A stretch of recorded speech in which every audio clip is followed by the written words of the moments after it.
6 horas. Vamos começar então o livro Amorosidade, a cura da ferida do abandono. Lição 4, o medo do abandono nos perfis controladores. E a irmã Dufour começa assim a dissertação.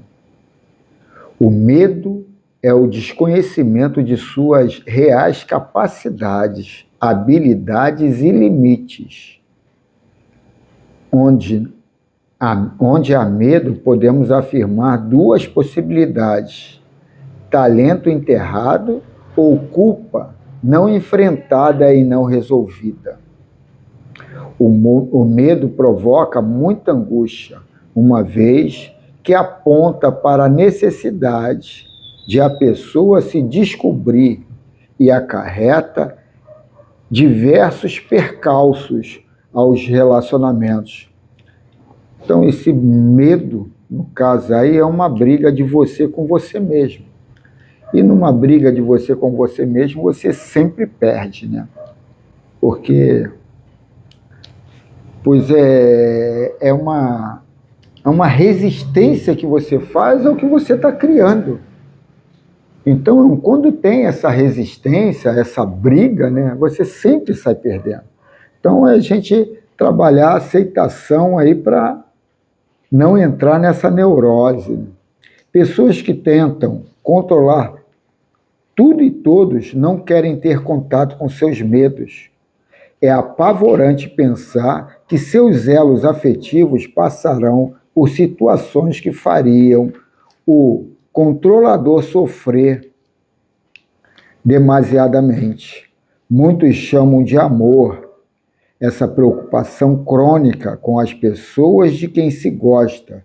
Muitas vezes ela é a manifestação do medo sistemático de que algo de ruim lhe aconteça. Medo é um amor paralisado, amordaçado, exaustivo, a caminho de dores e doenças terríveis. Pessoas que amam confiam na capacidade e na competência de seus amores para viver e dar conta de suas próprias dores e de suas próprias escolhas. O controlador é alguém que fica tentando, de forma subhumana, carregar em suas costas o peso que não lhe pertence. Com isso emana a energia da impotência, do desvalor e da incapacidade sobre as pessoas que amam. Nesse caso das relações humanas, o medo é a culpa que não foi enfrentada e resolvida. A culpa, quando não trabalhada, com o passar do tempo, vira medo. Então, esse medo é a autocobrança, né? Você quer ter determinadas coisas, você quer ser determinadas coisas, você vive 24 horas nessa ansiedade pela transformação. Ainda mais nós que estamos aqui nesse trabalho de autoconhecimento, trabalhando conceitos que transcendem o físico, né? E a gente fica nessa ansiedade de materializar coisas confortáveis. Mas se a gente não está conseguindo materializar o que a gente quer, é porque a gente ainda não tem esse poder de transformação. E a pior coisa é ficar ansioso ou neurótico porque você não está conseguindo o que você quer. O negócio é trabalhar a aceitação, a paciência, a calma, a resiliência é o modo mais prático e mais rápido para essa transformação chegar. Mas a gente já entra para o lado errado da ansiedade, do nervosismo, do medo, da culpa. Parece um contrassenso, deixa eu ver se eu terminei. Com o passar do tempo vira medo. Parece um contrassenso, mas não existe amor sem culpa. A culpa é um sentimento cuja função é recriar as crenças que temos sobre os relacionamentos. Toda vez que não estiver em equilíbrio, ela vai apontar onde necessitamos rever a forma de nos relacionarmos com alguém, indicando que precisamos pensar o relacionamento. Ela só será tóxica quando não soubermos gerir essa sua função educativa, promotora de melhorias e limites na convivência. Quando não é enfrentada corretamente, tende a se apresentar como medos ignorados na vida emocional. Então, nós estamos aqui com 50, 60, 70 anos, mas estamos em construção de uma nova reforma. E é interessante que isso aí é análogo a uma construção de uma casa. Ou a construção, a reconstrução, porque é diferente a construção da reconstrução. Quando você faz a construção, você tem uma casa, você derruba ela toda, tira o entulho e vai ali fazer outra casa. Mas nós não, nós estamos numa reconstrução. Por que reconstrução? Porque a nossa consciência não aguenta derrubar ela toda e fazer uma nova casa, porque a gente perde a estrutura, perde a base. Então, na reforma, a gente quebra uma parede e constrói outra parede. Quebra outra parede e constrói outra parede. E essa construção de paredes é essa reformulação, essa reformulação. Então, a gente tem que entender que isso é um processo de transição. De cada conceito, de cada aprendizado, são conceitos que a gente está adotando e está botando o antigo de lado. Mas para fazer uma omelete tem que quebrar os ovos. Então a gente tem que entender esse processo, essa agonia, essa ansiedade, mas de forma paciente. E a paciência e essa continuidade é que vai colocar a gente de uma forma no autoencontro mais rápido. Então a gente tem que entender que a gente está nessa reforma, porque a gente não está montando uma coisa nova, a gente está tirando o antigo e botando o novo. E nessa reforma cria-se esses momentos, né, de transição que causam essa ansiedade, isso é normal. E a gente não tem que ter essa ansiedade de chegar. O momento é o agora. Eu sou o que eu sou agora. Se eu não consigo construir aquilo ali, é porque eu ainda não sei. Não é porque eu não quero, não é má vontade, é porque eu não sei. E eu tenho que me colocar nessa posição de ainda aprendiz dessa maneira nova de se comportar, de se posicionar. Então, vamos dar continuidade aqui. Ignorados na vida emocional. Das pessoas que sofrem com a ferida evolutiva do abandono, os portadores de medo crônico são os que apresentam maiores chances de se sentirem mais desprotegidos. Isso acontece porque eles afastam as pessoas de si por desejarem controlá-las. Devido a um alto nível de insegurança, agem de forma compulsiva por monitoramento dos outros, expresso por meio de uma fiscalização atenta aos acontecimentos de suas vidas, impedindo o relaxamento da tensão na relação e uma vida com mais leveza. Querem carregar o que não dão conta. Ultrapassam todos os seus limites e se torturam com uma situação que não precisavam vivenciar, acabam por incapacitar a si próprio nos seus esforços a ultrapassarem suas forças e capacidades. É um dos mais complexos e sutis casos de autoabandono, já que a pessoa quer cuidar de todos, mas não consegue cuidar de si própria. O resultado é o cansaço extremo, a falta de energia para tudo, o desânimo com a vida, os maus tratos pessoais transformados em rotas certeiras em direção aos quadros exaustivos de ansiedade. Com seu alto nível de controle e ingerência na vida alheia, tornam-se pessoas pesadas nas relações, cobradores inflexíveis e muitas vezes cruéis, que a gente está conversando aí agora, né? Quando o controlador sente que algo está escapando à sua ilusória capacidade de domínio, sofre com níveis elevadíssimos de ansiedade, sendo esta uma das causas mais presentes em boa parcela dos casos agudos e crônicos. Quem usa de muito controle pode conseguir evitar que algumas coisas ruins deixem de acontecer, mas quem deseja trabalhar pelo seu próprio bem e pelo bem alheio necessita aprender as habilidades que conferem estabilidade emocional nos relacionamentos diante dos problemas que, inevitavelmente, a vida apresenta. Isso aqui que é difícil, né?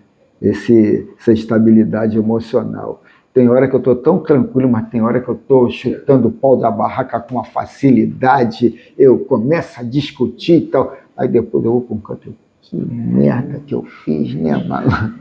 Eu comecei a reclamar, não tinha coisa boba, não tinha nada a ver, eu comecei, aí tu fica ranzinza mesmo, mas tu ali tu tá notando que... mas isso aí já é um passo, né? Antes você nem sentia, né? Porque agora você já reconhece. Já reconhece. Já reconhece que está fala, errado. cara, Agora você sente. passar essa transição está difícil. Tá difícil. Essa parede nova que nunca fica construída, né? Com controle é possível evitar maus acontecimentos, mas com estabilidade emocional é possível inspirar e influir decisivamente para que as experiências, boas ou ruins, se tornem grandes aprendizados e fontes de estímulo para amadurecer. Ninguém tem o poder de controlar a vida de ninguém, especialmente os sentimentos alheios. A grande lição é amar a todos como são e aceitar os fatos, mesmo os desagradáveis, como eles acontecem. Esse amar eles como são, é o estudo da semana passada, eu acho que foi que a gente falou até sobre isso. A gente tem que entender que aquele momento dele é um momento que é uma realidade dele, é uma visão do mundo dele, e que a gente quer impor a nossa visão de mundo, a nossa forma de finalizar as situações, que não é a dele, é a nossa, né? O controle tem íntima relação com o medo de perder, de que algo ruim aconteça, de ser traído, de ficar pobre, de viver, de morrer, entre tantos outros. Deixa eu aumentar aqui. Por conta de seus temores, os controladores organizam em suas neuroses verdadeiras artimanhas com as quais se sobrecarregam com intenso desgaste energético. O equilíbrio propõe que se gaste energia fazendo o bem e não tentando evitar o mal. O compromisso com o bem proporciona relações amorosas. O controle é uma tentativa de domínio. Muito legal esse parágrafo aqui, né? O equilíbrio propõe que se gaste energia fazendo o bem e não tentando evitar o mal. O compromisso com o bem proporciona relações amorosas. O controle é uma tentativa de domínio.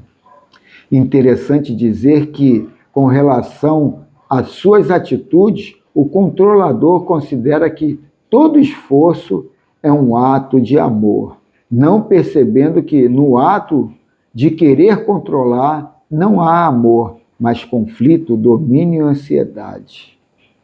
No amor há fluxo, acontecimento, imprevisibilidade e realidade. O amor é libertação. Controle é doença. Amor é aceitação. Controle é medo. Interessante, né? Amor é aceitação.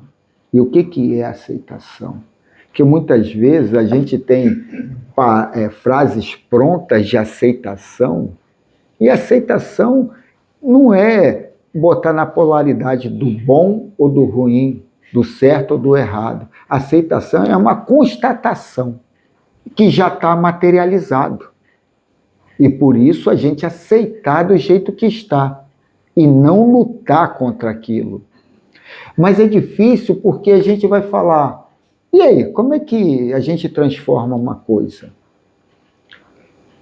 Aí os ascensionados dão um exemplo que é bem legal. Você está num lugar, ou num lugar teu lá, uma fazenda, um sítio, um ambiente, aí tem um rio, e você fala, pô, esse rio aqui está num lugar que não está legal, seria legal ali. A aceitação é você não querer trocar o rio dali para ali. É você deixar o rio do jeito que está. Essa água está meio turva, eu queria uma água mais cristalina. Não é querer transformar aquela água em cristalina, é fazer aquele rio ali onde você quer e querer a água cristalina ali onde você quer.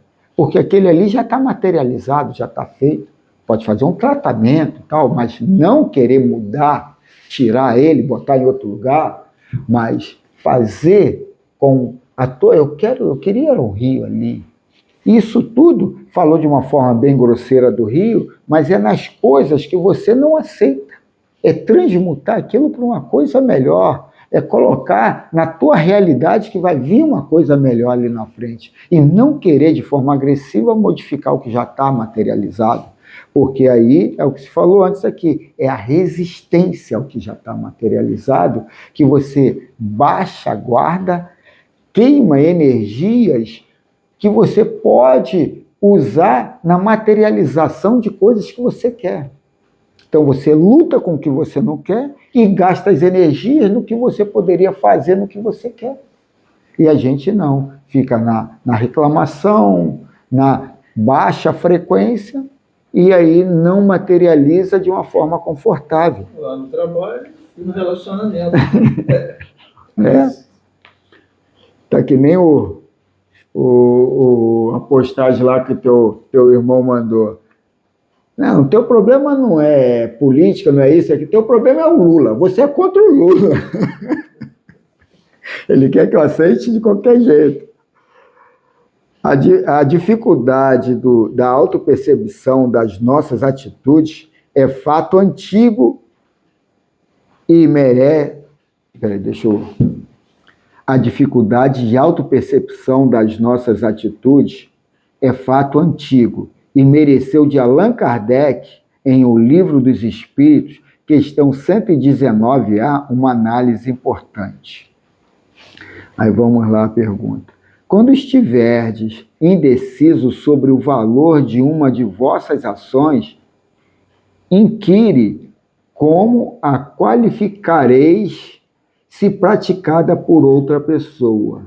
Se a censureis noutrem, não na podereis ter por legítima quando fordes o seu autor, pois que Deus não usa de duas medidas na aplicação de sua justiça. Procurai também saber o que dela pensam os vossos semelhantes, e não desprezei a opinião dos vossos inimigos, porquanto esses nenhum interesse têm em mascarar a verdade, e Deus muitas vezes os coloca ao vosso lado como um espelho, a fim de que sejais advertidos com mais franqueza do que o faria um amigo. Santo Agostinho. Volta a irmã Lufo. A ausência de sinceridade é um dos efeitos da ação ilusória de controlar.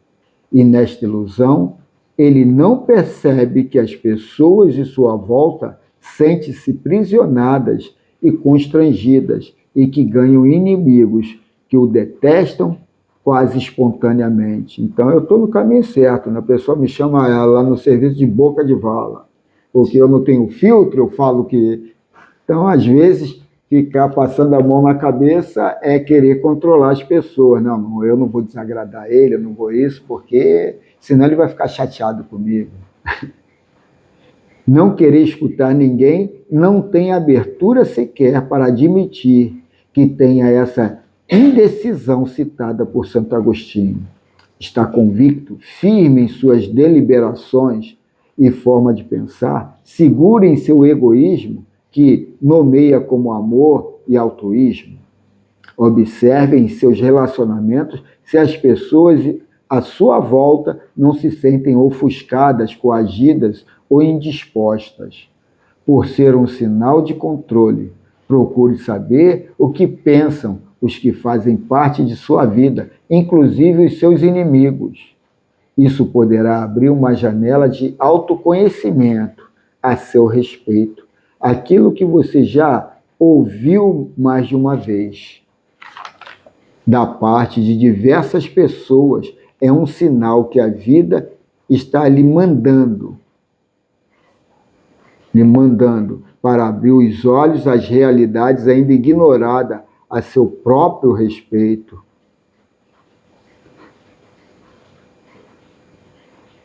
Eu acho que não perdi. Próprio respeito. Ouça outras pessoas, aproxime-se de você, demonstrando abertura de decisão e coração. Sem sensação de desamparo, o seu medo de perceber serão atenuados e você será capaz de sentir que ninguém fica abandonado no universo. Que assim seja. É bem interessante isso aqui, né? Então, o legal era trazer, né, uma página do Evangelho que, se você lesse normalmente, ficaria meio em aberto. E aí ela destrincha de tal forma, né? Eu vivi essa situação hoje, do controlador, entendeu? E aquilo, a gente tem conhecimento. De repente, o outro que não está nesse mesmo tipo de que a gente precisa daqui, né? O outro, às vezes, tem uma facilidade maior de entender, de aceitar, sabe? Eu, às vezes, eu fico com vergonha, cara. Mas, caramba, eu estou dentro do centro há quanto tempo? Sou espírita há tanto tempo, já ouvi tantas vezes isso aí. Mas a gente é parecido quando a gente faz uma obra na casa.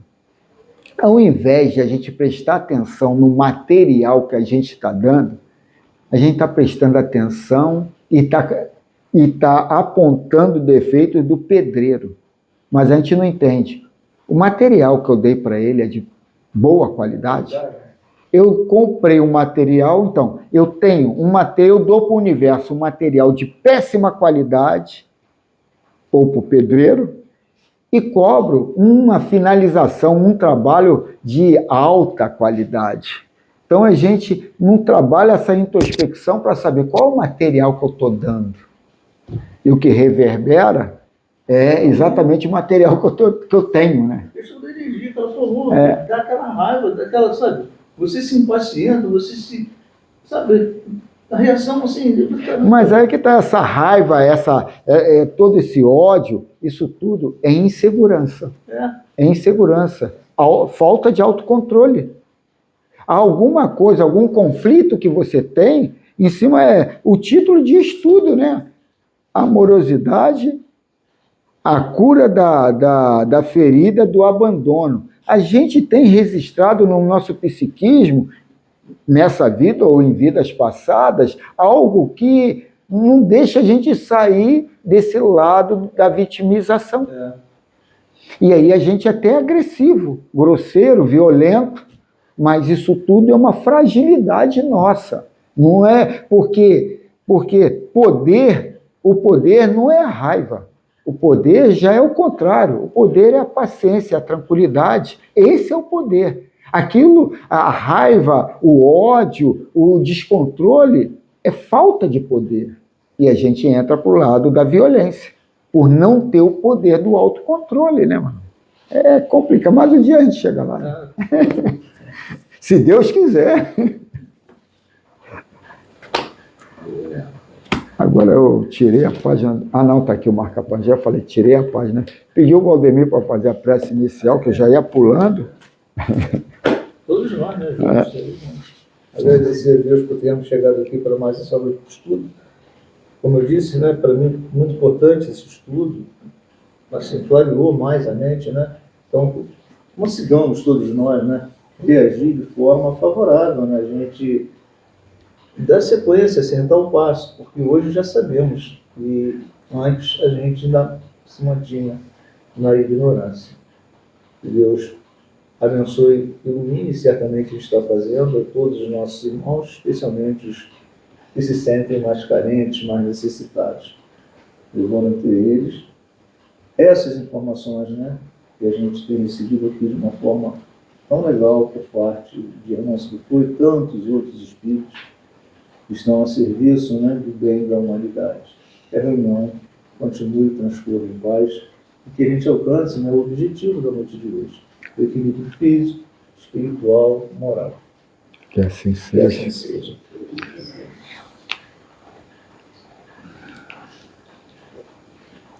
Pô, esqueci de pegar o óculos de leitura, rapaz. Fazer leitura com óculos bifocal, tem que ver o ângulo certo. Vamos ver. Aquilo ali não está ruim não, mas o negócio é que tá, tem que botar bem perto. Se botar um pouquinho já não dá para ver, mas tá bom. Então vamos lá na pergunta sétima. Então estamos na segunda parte do capítulo 18, dos inconvenientes e perigos da mediunidade. Estamos na sétima pergunta, subpergunta. Perigos e inconvenientes. Né? Dos inconvenientes e perigos da mediunidade. Há, no entanto, crianças que são médios naturalmente, quer de efeitos físicos, quer de escrita e de visões. Apresenta isso o mesmo inconveniente? Resposta: não. Quando numa criança a faculdade se mostra espontânea, é que está na sua natureza e que a sua constituição se presta a isso. O mesmo não acontece quando é provocada e sobrexcitada. Nota que a criança que tem visões geralmente não se impressiona com estas, que lhe parecem coisas naturalíssimas, a que dá muito pouca atenção e quase sempre esquece. Mais tarde, o fato lhe volta à memória e ela o explica facilmente, se conhece o Espiritismo. Então, vamos ver aqui o Miramês aqui, que vai dar uma aclarada bem. Vamos ver, né? Capítulo 56, Faculdade Espontânea. O livro é Filosofia da Mediunidade. Então, alusivo aí à questão que lemos agora. Então, vamos lá.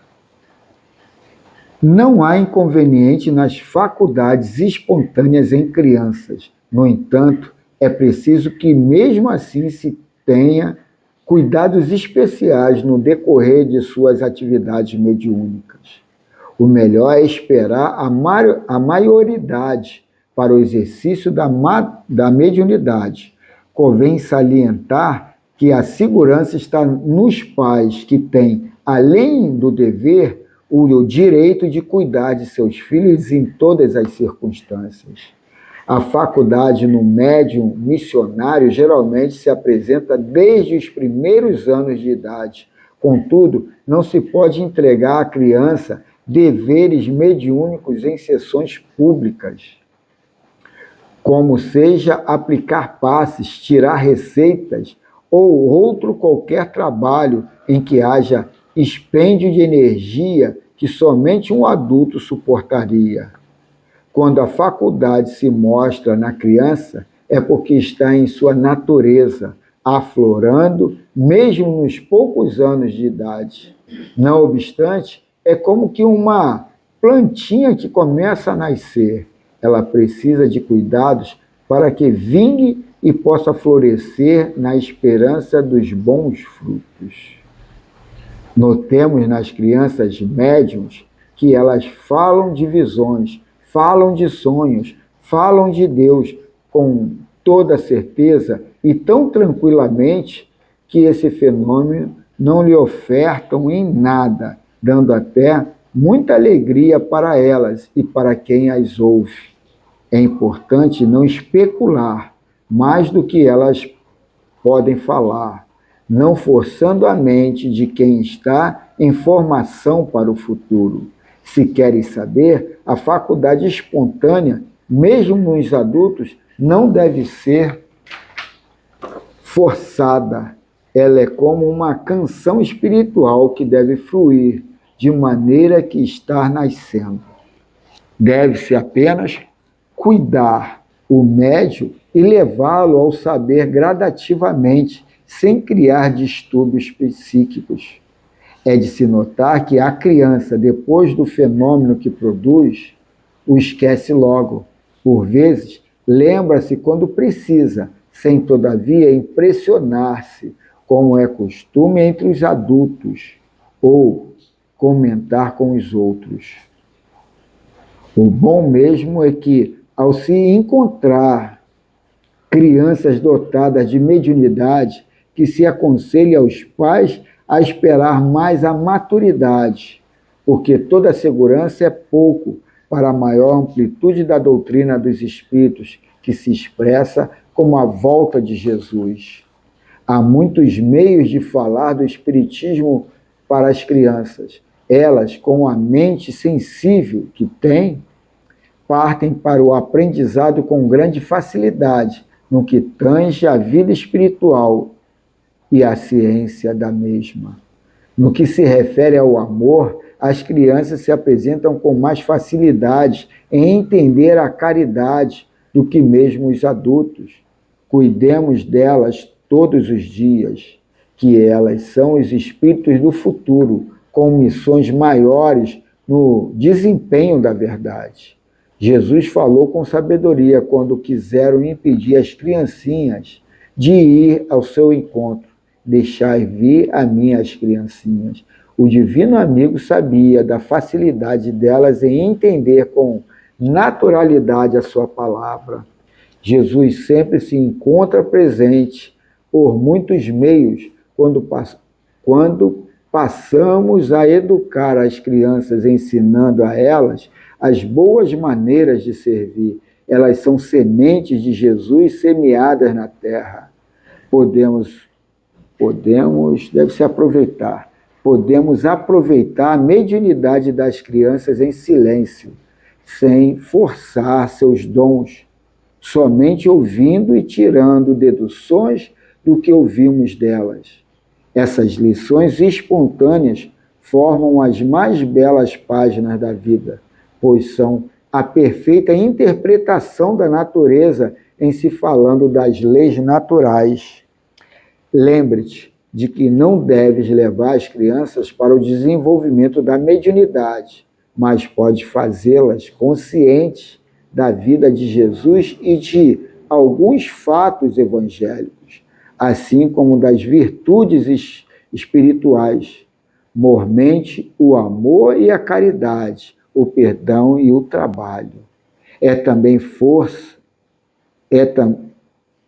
E também faça esta oração, que o vosso amor aumente mais e mais em pleno conhecimento e toda percepção. Filipenses, primeira carta, capítulo 9, versículo 9. Paulo fala aos filipenses da necessidade do amor, como pais às crianças. Os pais devem também falar aos seus filhos do amor que dá vida, que é alimento, que é paz, de modo que as faculdades que eles possuem possam aflorar gradativamente, mostrando a glória de Deus no Evangelho de Jesus. Ele finaliza: a criança amando é Deus no domínio de seu coração e serve de médio de Cristo. Que assim seja. Então, mais um capítulo se foi. Eu não lembro quando é que termina. Não precisa não, mano. Não vai falar não, mano. Quer pegar a chuva à toa? Aqui, mano. Obrigadão. Tá legal, tá. Qual é o grau desse aí? 4? Eu acho que é 5. Porra! Não, minuto, é 4,5. 4,5. 4,5. Eu tinha que botar bem perto aqui para ver a letra bem. Se eu botar um pouquinho distante, eu não enxergo, não. Não.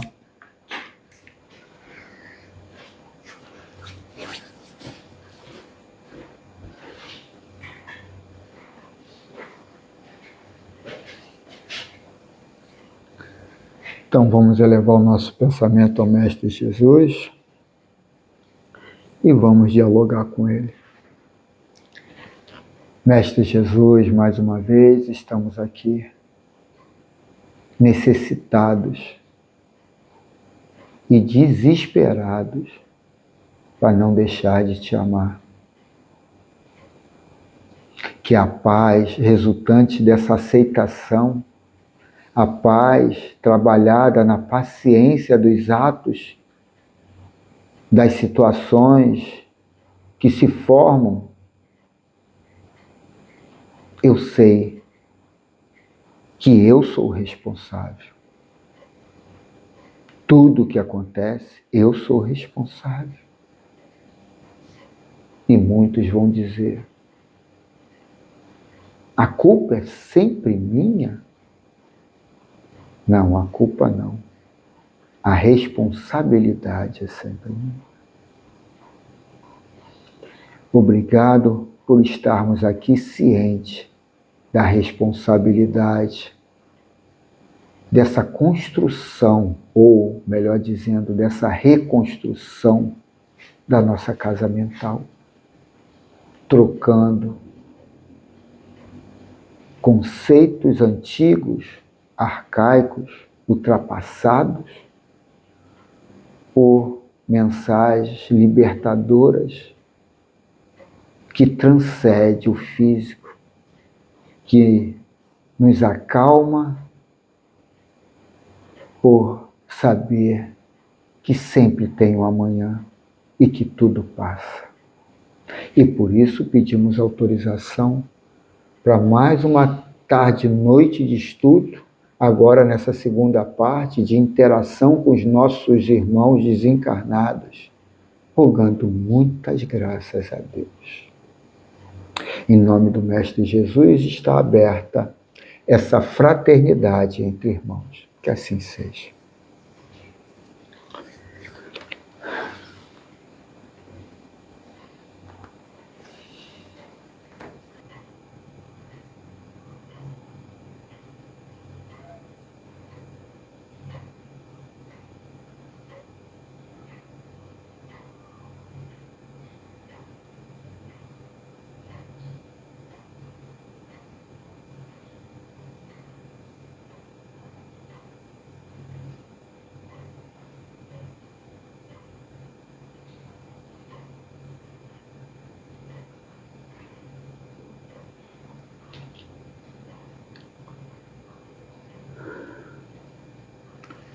Nossos irmãos, estamos chegando já ao término desse encontro. Vamos voltar ao colóquio com o nosso modelo e guia. Mestre Jesus, agradecemos por mais esse banquete espiritual aqui formado, que todos, encarnados e desencarnados, possa ter se saciado nesse pão da vida, nessa mensagem libertadora que toda noite de sábado mostra uma janela nova, um prisma mais aguçado, mais aflorado, que possamos adotar no nosso dia a dia e se libertar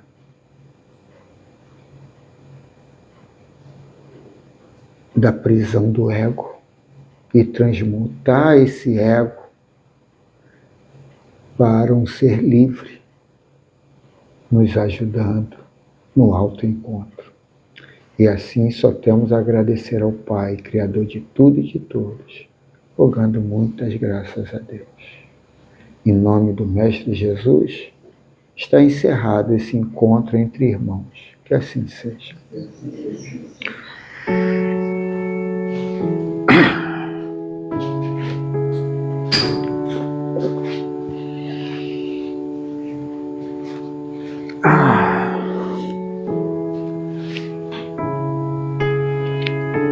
aí, dona Iraci, tudo bem? Tudo bem, professor. Chegou a pegar no sono, não? Não, Deu uma caída de lado, eu falei...